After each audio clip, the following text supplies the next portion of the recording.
The jungle was hot and thick with fog. Green leaves hung heavy with moisture. And strange insects buzzed in the air like whispers. A human named Cade lay on his back, half buried under burnt metal. Blood dripping from a cut above his brow. His shuttle had crashed deep in alien territory.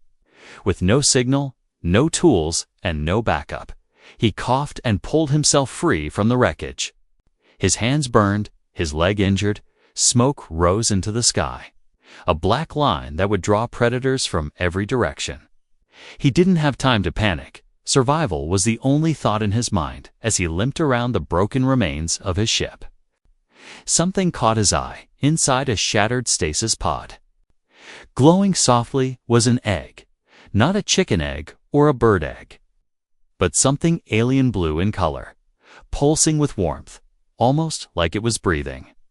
It was smooth and perfect, untouched by the crash. He blinked, unsure if it was alive or just a leftover experiment from the science team, but when he reached out to touch it, the egg moved. Just a little, like something inside had sensed him. Cade pulled his hand back, eyes wide. He should have left it there, but something about it felt wrong to abandon. With care, he wrapped the egg in part of his torn uniform and placed it inside a survival crate. He didn't know what it was, only that it didn't feel dangerous. Not yet. Anyway, over the next few days, Cade built a small shelter using parts from the shuttle and branches from the forest. He had limited food, but the jungle gave enough fruit and small creatures to survive. The egg stayed beside him at night, glowing faintly, keeping him warm. Sometimes, when he was half asleep, he heard small scratching noises from inside the shell. Other times, it shook gently, like a heartbeat. He started talking to it, calling it Eggy at first, then laughing at how stupid that sounded. Finally, he called it Fang as a joke. The name stuck. One night, during a storm, the egg cracked, not a small crack, but a deep one running from top to bottom. Lightning flashed across the sky as Cade stared, holding his breath. The egg trembled, then split open with a wet sound. Inside was a creature no larger than a puppy. It had 4 legs, a long tail, sharp eyes and tiny teeth, but it didn't look evil. It looked confused. Cold and scared, Cade moved slowly, offering his hand. The creature sniffed him, then let out a tiny chirp and climbed into his lap. He expected sharp claws or biting, but instead, it curled up and fell asleep. Its skin was smooth but firm, and faint lines of glowing blue ran along its spine. Cade sat there for a long time. Watching the creature sleep, he didn't understand what it was. But he knew one thing: he couldn't leave it behind. Days passed, and Fang grew fast, too fast. Each day he ate more, ran faster, jumped higher. He hunted bugs, then birds, then small animals. But what worried Cade was how intelligent Fang was becoming. He understood gestures, followed commands, even protected Cade from a wild beast that had entered their camp. Fang wasn't just a pet. He was learning like a child, but evolving like a predator. Cade once saw him staring into the jungle for hours, unmoving, silent, as if he sensed something out there. It gave Cade chills. This creature was becoming something more. One morning, Cade woke up to find Fang standing on a rock. Watching the sunrise, his eyes were narrow, focused.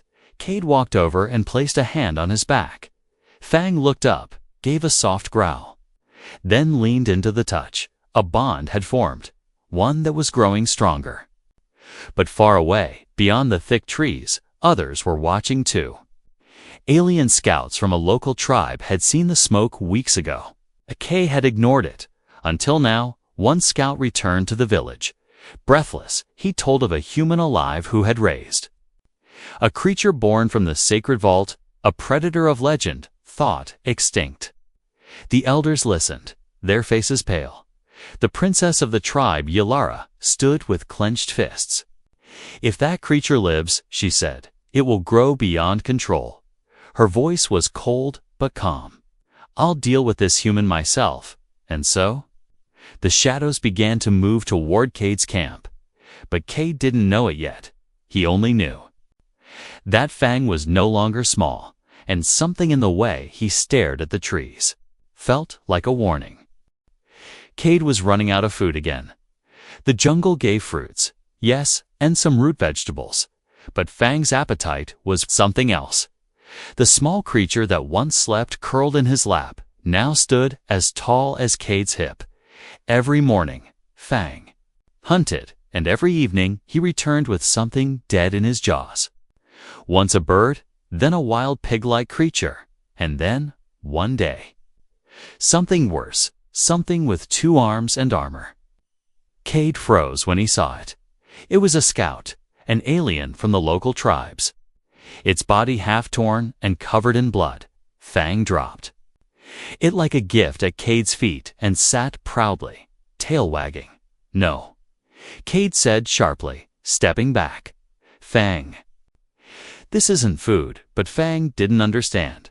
Or maybe he did, and simply didn't care. That night, Cade stayed up, watching him from the corner of the shelter. Fang was grooming himself, licking his claws clean, glowing faintly in the dark. Cade whispered to himself, "What am I raising?" He remembered something from Earth's history. Wolves were once wild too, until humans fed them, trained them, lived with them. Then they became dogs. But what if you fed a wolf that never wanted to be tamed? Over the next few days, things grew tense. Fang became protective, too protective. Whenever Cade walked too far from camp, Fang followed, circling, snarling at trees, rocks, even birds, as if everything was a threat. But the strange thing was, Fang never harmed Cade, never scratched him, never growled at him. He even brought him water once, carrying a half-shell from a broken drone filled with rain. There was loyalty there, maybe even love. Still, something in Fang's eyes was changing.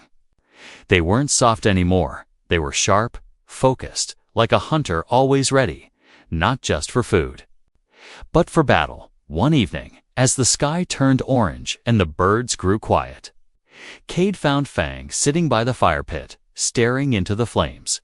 His breathing was slow, his claws resting on the ground, and there, right in front of him, was another body. A warrior this time, armored in gold and bone, dead, but untouched. Cade looked at Fang, heart pounding. "You didn't kill him," he said quietly, "did you?"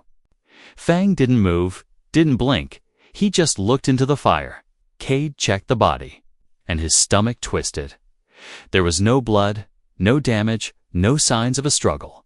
The warrior had dropped his weapon and knelt. There were marks in the dirt. He had offered himself. Why would he do that? Why would anyone give their life to a creature like Fang? The next day, answers came. Cade heard the rustle of leaves and drew his blade. But when he stepped outside the shelter, he didn't find an enemy. He found a group of armored alien women, their spears lowered, eyes fixed on Fang. At their front stood a tall figure, graceful, deadly, wrapped in crimson silk and armored scales. Princess Yalara, heir to the Talvak tribe. Her voice was strong, but not loud. "You raised it," she said, looking at Fang, not Cade. "You touched what no one else dared." Cade held his breath, watching her as she stepped forward. Fang didn't growl this time. He didn't attack. He lowered his head and bowed. The princess flinched, but she didn't retreat. Instead, she turned her eyes to Cade. "What have you done, human?" she asked, voice cold and curious. "I fed him," Cade replied. "I cared for him, that's all." Yelara's eyes narrowed. "No," she said. "That's not all." Behind her, the warriors whispered, unsure whether to attack or run. They had seen this creature in stories, in warnings, in nightmares told around sacred fires, and now it bowed to a human. One of the guards stepped forward in fear, raising her spear. Fang growled low and deep, and every leaf in the jungle seemed to tremble. The guard froze, sweat running down her face. Yara raised a hand, stopping her. "This changes everything," she said. "If the creature obeys you, then you will come with us." Cade shook his head. "Not until I know what's going on." Yara stared for a long moment, then spoke words that chilled him. "That thing you call Fang is no pet," she said. "He is the last of the Solmaws. Gods of war once used to conquer entire planets. We buried their eggs long ago, sealed away by blood and fire." She stepped forward, almost whispering. "And now you've raised one." Fang stood beside Cade, silent but alert. The air between them all crackled with tension. The jungle was quiet, too quiet, like the world itself was waiting to see what came next. And Cade, standing between a tribe and a monster, realized something terrifying. He wasn't the one in control anymore. He was just the one Fang listened to, for now. The walk to the tribe was long and silent. Fang padded beside Cade like a shadow, his steps silent, his eyes sharp. The alien warriors kept their distance, their hands shaking on their weapons. None of them dared look Fang in the eye. Yara walked in front, tall and calm, but her mind was racing. She had grown up hearing stories of the Solmas creatures so powerful they were used in ancient wars. No army could stop them once they bonded with a mind. They weren't just predators. They were living weapons. And now one followed a human like a loyal dog. Cade didn't trust anyone. He kept his hand near his belt where a broken blade was tied, but he didn't need it not with Fang so close. The creature never looked tired, never looked afraid. Only alert, always watching. When they reached the outer village, hundreds of eyes turned toward them. Children hid behind huts. Elders whispered ancient words, and guards readied their bows. Fang didn't growl, didn't roar. He simply sat down at Cade's side like a soldier awaiting orders. Yala raised her hand, ordering silence. "This is the one," she said to her people. He raised it, fed it, controlled it. "No one can control a Solma," an elder shouted from the circle. "They kill until nothing remains." Cade stepped forward, his voice steady. "He hasn't killed without reason. He protects me." The elder stared at him, then at Fang, who was licking his claws, calm as ever. "Then let us test the bond," the elder said, his eyes dark and serious. "Let us see what happens when the human is in danger." Before Cade could ask what he meant, two guards stepped forward and grabbed him. He shouted, trying to pull free, but they held him tight. Fang stood up fast, his eyes glowing blue, his back arched like a blade ready to strike. "No," Yara said quickly, stepping between them. She met Fang's gaze and held it, her hand slowly raised. "No harm will come to him," she whispered. "This is only a test." Fang didn't blink. His chest rose and fell, muscles tense, claws digging into the ground. Then, slowly, he sat. But his eyes never left the guards holding Cade. The tribe gasped. No beast of legend should have obeyed a calm voice, but Fang did. Later that night, Cade was taken to a stone hut near the village center. Fang sat outside like a silent guardian. Yara entered, her face unreadable. "You don't understand what you've done," she said softly. "I didn't ask for this," Cade replied. "I just found an egg." "And you raised a nightmare," she said, her voice shaking. "One that could kill us all if it decides to." "He's not like that," Cade said, standing up. "He's more than a beast. He learns, he cares." Yala looked down, thinking. "My people want him destroyed," she whispered. "But I'm not sure." Just then, a shout echoed from the edge of the village. A scout ran in, breathless, eyes wide. "They're coming," he gasped. "The Scorchborn clan. They saw the fire trail from the crash. They think the Solma belongs to us, and they're coming to take it." Cade's heart dropped. He knew the name. The Scorchborn were raiders, brutal, merciless, known for burning everything and leaving nothing behind. If they get Fang, Ylara said, voice tense, they'll use him to wipe us all out. Cade stepped outside, and Fang stood immediately. The creature looked at him with calm, sharp eyes, then turned his head toward the jungle. He had heard the danger before anyone else. What do we do? Cade asked. Ylara walked beside him, her tone uncertain for the first time. We ask the Solma, she said quietly. We ask him. If he'll fight for us. Cade looked at Fang, then slowly knelt beside him. He placed a hand on the creature's head and whispered, you don't have to do this. Fang stared at him, then stood tall, letting out a low growl that rumbled through the earth. He stepped forward, facing the dark line of trees where the enemy would come from. His tail flicked once, then twice, like a signal. The tribe watched. Breathless, Ylara stepped closer, her voice soft but strong. If he fights with us, the people will follow. But if he fights for you, human, I may have no choice but to stand beside you too. Cade didn't speak. He didn't need to, because for the first time, it wasn't just a man and a beast. It was a force, a legend reborn, and the princess had no choice but to walk into the fire with them. Night fell like a heavy blanket over the jungle. The air was thick, the wind still, and the village waited in silence. Fang sat on a stone near the entrance, motionless, like a statue carved from dark metal. His eyes glowed with a soft blue light. Never blinking, Cade stood beside him, arms crossed, a blade tied to his side. Not because he planned to fight. He knew if it came to that, it would be over fast, but because it felt right to stand with Fang. Like a soldier beside a war machine, Yeller stood before the tribe's flame circle, her hands raised as she spoke. To her people, this night is sacred, she said. It is the night of decision. We face not only raiders, but a truth buried in fear. She looked at Fang, then at Cade.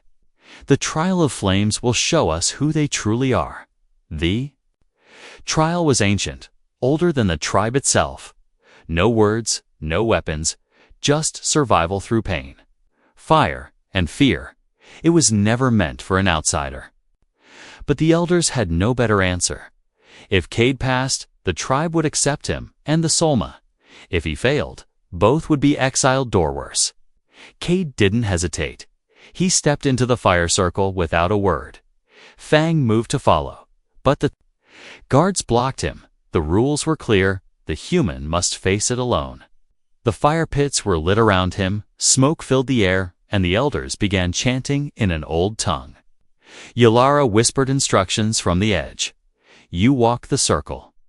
You face the flames. You do not scream if you fall.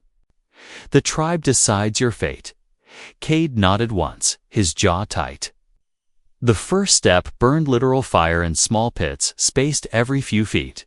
He stepped into the circle barefoot, pain shooting up his legs. He gritted his teeth and kept walking. The next test was smoke-thick and choking. He had to walk through a tunnel of burning leaves. His lungs screamed, his eyes watered. But he didn't stop because Fang was watching. And so was Ylara. Then came the final part, the mind trial. No fire, no smoke, just silence and pressure. The elders circled him, whispering.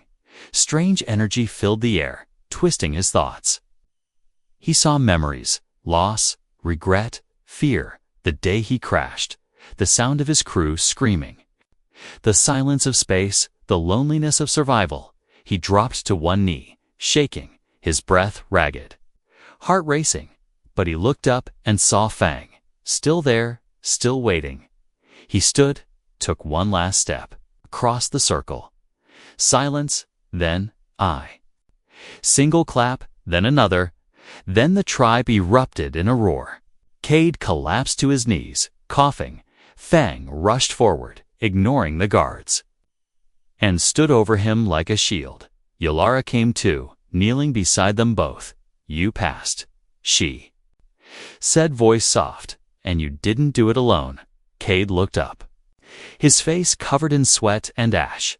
He nodded toward Fang. He never left me. The elder approached, slower than the rest. You both are one now, he said. Where one walks, the other follows. The tribe cannot deny what was witnessed, but not everyone was pleased. A warrior named Tarek stepped forward, his eyes full of fire. This is a mistake, he spat. That beast will destroy us all. We bow to a human now. A pet owner? Yalara faced him without fear. No, she said. We bow to survival. And if this creature stands for us, not against us, then he is our strength. Fang growled, just once, low and deep, and Tarek stepped back without another word. That night, Cade sat beside the fire, his body still aching. Yalara joined him, sitting quietly, her armor set aside, her eyes soft for the first time. You didn't have to do the trial, she said.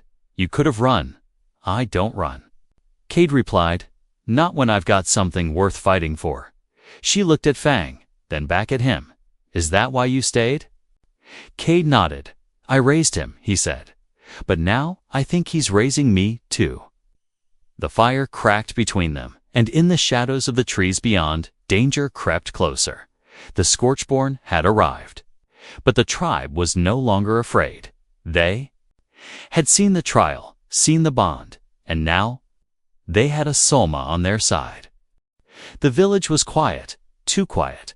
The celebration from the night before had faded. Now there was only tension, thick in the air like smoke.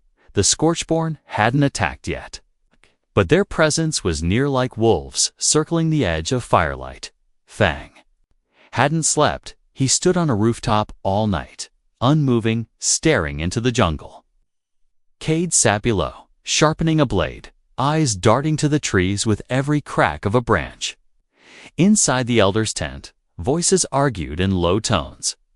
Some wanted to send Fang away, claiming he was the reason the Scorchborn had come. Others believed he was the only thing keeping them alive. Then the water turned black. It started with the children they drank from the stream near the southern field and fell sick within hours. Next came the livestock, coughing, bleeding, dying. Panic spread fast. Yalara and Cade were called to the stream. The smell was thick oil, acid, something sharp that burned the nose. Fang sniffed it once and growled low, circling the edge like a bloodhound on a trail. This wasn't natural, Cade said, eyes narrowing. Someone poisoned it. But why? Yalara whispered, looking around. Her gaze landed on the nearby vines cut cleanly by blade, not teeth. This wasn't an accident. It was sabotage. Cade stood quickly. Where's Fang? The beast was already gone. His tracks led deep into the trees. Faster than anything could follow, Cade ran after him, ignoring Yalara's call to wait. Branches snapped underfoot, and sharp leaves cut at his arms. Then he heard a scream, short and sharp. He pushed forward and saw Fang standing over a figure dressed in gray armor. Pinned to the ground, it was Tarek, the warrior who had doubted Cade since the beginning. Blood dripped from his shoulder where Fang's claw held him still. But Fang hadn't killed him, not yet. Tarek spat toward Cade, his voice bitter. They would have never accepted you without the trial, he hissed. So I gave them something to fear poison. Sickness, blame. The Scorchborn promised me land if I helped weaken the tribe. Cade stepped closer, heart pounding. You sold out your own people. They're already dead, Tarek growled. They just don't know it yet. Fang leaned in, teeth bared. But Cade raised a hand. No, he said, voice steady. Not like this. He tied Tarek's hands with vines and dragged him back. To the village, the crowd gasped when they saw the traitor. Yalara stood in the center, eyes burning with fury. She didn't speak. She didn't need to. The tribe gathered around the fire pit, and Tarek was thrown down before them. Fang sat behind Cade, silent, glowing, terrifying. The elders declared justice. Tarek was exiled to the jungle without weapons. A slow death, but a lesson to all. That night, the village came together not in celebration, but in preparation. The Scorchborn were coming, and now there would be no confusion, no division. They would fight. Together, Yalara stood beside Cade on the wall, looking out at the dark horizon. "I still don't know what Fang really is," she said, "but I know what you are. You're not just his keeper." Cade looked at her, confused. "You're his choice," she said softly, "and he's yours." A moment passed, then, in the far distance, a horn blew, long and deep. Lights flickered in the jungle torches, dozens of them. The Scorchborn had arrived. Cade reached down and touched Fang's head. "Ready?" he whispered. Fang growled low, and the sound echoed across the jungle. The tribe stood behind them, not afraid, not anymore, because they had a Solma and a human it called its own. The horns didn't stop. They blew again and again from the jungle, shaking the leaves, rattling the bones of the youngest warriors. The Scorchborn didn't hide anymore. They wanted the tribe to hear them, to feel them coming. Cade stood on the outer wall, staring into the darkness. Fang was beside him, his glowing blue eyes locked on the tree line. No one spoke. Even the wind was still. Then Yalar stepped forward, wearing battle armor made of dark plates and red cloth. Her face was painted with war ink. But there was something else in her eyes, something softer, harder to explain. "Cade," she said quietly, "come with me." He followed her through the center of the village, past fires and prayer circles, past mothers clutching children, and warriors sharpening their blades. She led him to the sacred chamber beneath the elders' hall. Inside, stone walls were lined with ancient marking stories of war, of gods, of blood. She turned to him and spoke with a calm voice. "There is one way to guarantee unity." He didn't speak. She looked away, her fingers brushing over an old symbol carved into the stone, a circle within a flame. "It's a binding," she said, "a vow between protector and blood. If we do this, the tribe will not question your place. They will not fear the Solma." Cade took a breath. "You mean a ritual?" "No," she whispered, looking into his eyes. "I mean marriage." Silence filled the chamber. Cade blinked, unsure if he heard her right. Her voice was steady, her face unreadable, but her hands trembled. "This isn't about love," she added quickly. "This is survival. If the enemy sees us divided, they will crush us. But if I stand beside you as mate and warrior, they will think twice." Cade took a step back, thinking. Was this strategy or something more? He thought of Fang, of the trial, of the poison, the betrayal. He had been tested, burned, threatened, but never alone. And now? The one person who had doubted him most was offering something no one else could give. Yara stood still, waiting. Not begging, not demanding. Cade looked at her, then nodded. "Then let's bind," he said. "But I'm not doing this for power," she smiled. The faintest smile, "Neither am I." The ceremony was short, silent, sacred. The tribe gathered around the main fire, watching with wide eyes. Yala and Cade stood facing each other, hands wrapped in red cloth. The elder marked their palms with ash, then spoke 3 words in the old tongue. Bond of blood. Fang watched from the shadows, tail still, eyes bright. When the fire flared at the end of the ritual, he growled softly, not in warning, but in approval.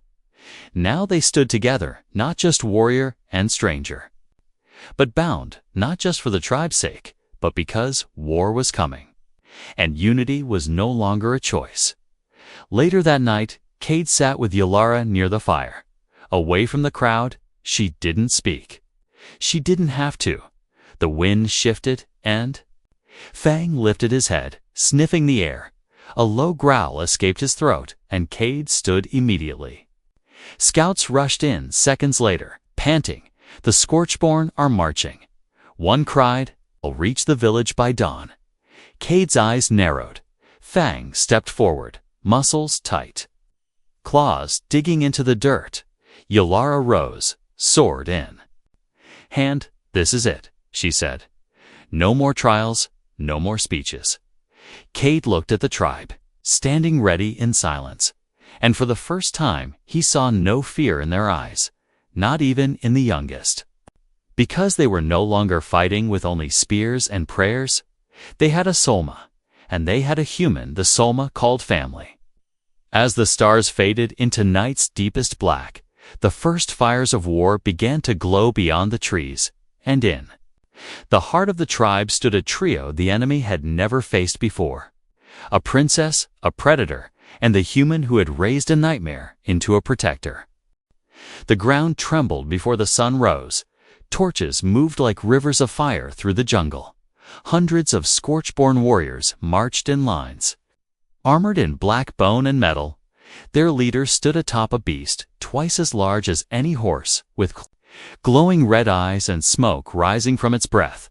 Inside the village, the tribe waited in silence. No one ran, no one hid. Ylara stood in the center with Cade beside her. Both dressed in war cloth, both ready to die if needed. Fang sat behind them, silent, massive. He was no longer the small creature that hatched in Cade's hands. Now, he was a force that made the bravest warriors hesitate. Cade placed a hand on Fang's back. "Only if I fall," he whispered. "Only then do you destroy them." Fang didn't growl, didn't blink. He just stared ahead. The Scorchborn stopped just outside the village. Their leader stepped forward and raised a burning blade. "Give us the beast," he shouted, "and we will spare your bones." Yella stepped forward, her voice cold and clear. "You want the soul? Come take him." A roar answered her. The enemy charged, arrows flew, flames burst, and steel clashed against bone. The jungle turned to chaos. Cade fought like a man with nothing to lose. He ducked, rolled, struck, and pushed back warrior after warrior, but the enemy kept coming, wave after wave. Then he heard Fang's roar. It shook the trees and split the sky. Fang leaped into the battlefield, claws slashing, tail whipping, jaws crushing. Nothing stood against him. He moved like lightning and death. The Scorchborn screamed. Some ran, others froze, too afraid to move, but their leader didn't run. He rode straight toward Ylara. Blade raised, Cade saw it too late. He shouted, but his legs couldn't move fast enough. The blade came down, but Fang was faster. He crashed into the war beast, sending it flying.